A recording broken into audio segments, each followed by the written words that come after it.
അമ്മ മഹാറാണി അവസാന സമയത്ത് നമ്മുടെ സംഗീതോത്സവ സമയത്ത് നവരാത്രി സംഗീത മണ്ഡപത്തിൽ വയ്യാതിരിക്കുന്ന സമയത്ത് കിടന്നുകൊണ്ടാണ് കച്ചേരി കേട്ടിരിക്കുന്നത്. സത്യമാണ്, 100%. അവിടെ ഞങ്ങൾ ഇരിക്കുന്ന ഒരു ബെഞ്ചുമാരി ഒരു സാധനം, അതിന്റെ സൈഡിലെ കട്ടില് അറേഞ്ച് ചെയ്ത് 1982-83 വന്ന് കിടന്ന് കേൾക്കുമായിരുന്നു. അത് ഞാൻ കണ്ടിട്ടുണ്ട്. അത്ര ഡൈഹാർഡ് ഫാൻ ആയിരുന്നു. അത് ചെമ്മാങ്കുടി ശ്രീനിവാസയുടെ അമ്മ മഹാറാണി ഇനി അധികം നാൾ കാണൂല എന്ന് തോന്നുന്ന സമയത്ത് ഫ്ലൈറ്റ് ടിക്കറ്റ്, അന്ന് എല്ലാവരും ട്രെയിനിലാണ് വന്നത്, ചെമ്മാങ്കുടി ഫ്ലൈറ്റ് ടിക്കറ്റ് കൊടുത്ത് വരുത്തി ശ്രീചിത്ര മെഡിക്കൽ സെന്റർ ഹോസ്പിറ്റൽ റൂമിൽ വന്ന് ചെമ്മാങ്കുടി ആക്ച്വലി ഒറ്റയ്ക്ക് ഇരുന്ന് പാടി കൊടുത്തിട്ടുണ്ട്.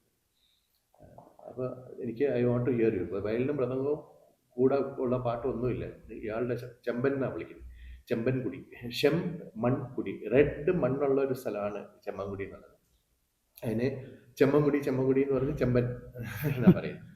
അപ്പോൾ എനിക്ക് ചെമ്പൻ്റെ പാട്ട് കേൾക്കണം എന്ന് പറഞ്ഞാൽ അദ്ദേഹം മാത്രം മുറിയിൽ ഒറ്റയ്ക്ക് ഇരുന്നിട്ട് അമ്മ മഹാറാണി. അപ്പോൾ ആ ആൻറ്റിസിപ്പേറ്റ് ചെയ്ത സമയത്ത് മരിച്ചില്ല, അത് കഴിഞ്ഞ് തിരിച്ച് വീട്ടിൽ വന്നു, പിന്നെയാണ് അമ്മ മഹാറാണി മരിക്കുന്നത്. പക്ഷേ അപ്പോൾ അത്രയും ഒരു സ്പെസിഫിക് ആയിട്ട് ഞാൻ മരിക്കുന്നതിന് മുമ്പ് എനിക്കിപ്പോൾ ഇയാളുടെ പാട്ട് കേൾക്കണം, അത് ഇന്ന പാട്ട് കേൾക്കണം എന്ന് പറഞ്ഞാൽ അദ്ദേഹത്തെ ഫ്ലൈറ്റിൽ വരുത്തി മുറിയിലിരുത്തി പാടിപ്പിച്ചു.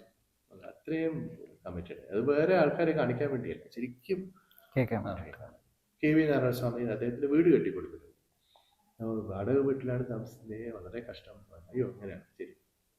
അമ്മ മഹാറാണി അതിനുള്ള പൈസ ഉണ്ടായി. പൈസ ഇന്ന് അതിനെക്കാട്ടിലും പൈസ ഉള്ള എത്ര പേരുണ്ട്. അവർ പക്ഷേ ഒരാൾ ഒരു പാട്ട്, ഇപ്പോൾ ലോക്ക്ഡൗൺ ഒക്കെ വന്ന സമയത്ത് കലാകാരന്മാർ എത്രയോ പേര് നമ്മുടെ പാട്ടുകൾ, ഞങ്ങളുടെ പാട്ടുകാരുടെ പാട്ട് കേട്ട് ആസ്വദിക്കുന്നവരുണ്ട്.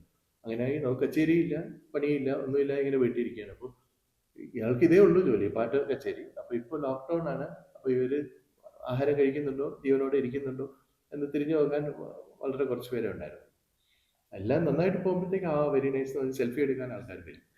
പക്ഷെ അമ്മ മഹാറാണി അങ്ങനെയല്ല. എനിക്ക് സപ്പോസ് അമ്മ മഹാറാണി ലോക്ക്ഡൗൺ സമയത്ത് ജീവിച്ചിരുന്നെങ്കിൽ ഒരു മ്യൂസീഷ്യനും പേടിക്കേണ്ടി വരില്ല. അമ്മ മഹാറാണി 100% ഐ ആം ദേർ എന്ന് പറഞ്ഞാൽ അവരെ നോക്കിയതിന് 100% ഷുവറാണ്.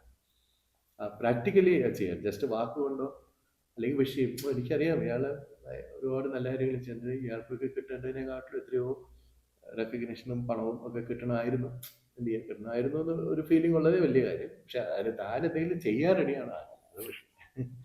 അത് അമ്മമാരാണ് ഈ പ്രാക്ടിക്കലായിരുന്നു ചെയ്യുന്ന കൂട്ടത്തിൽ.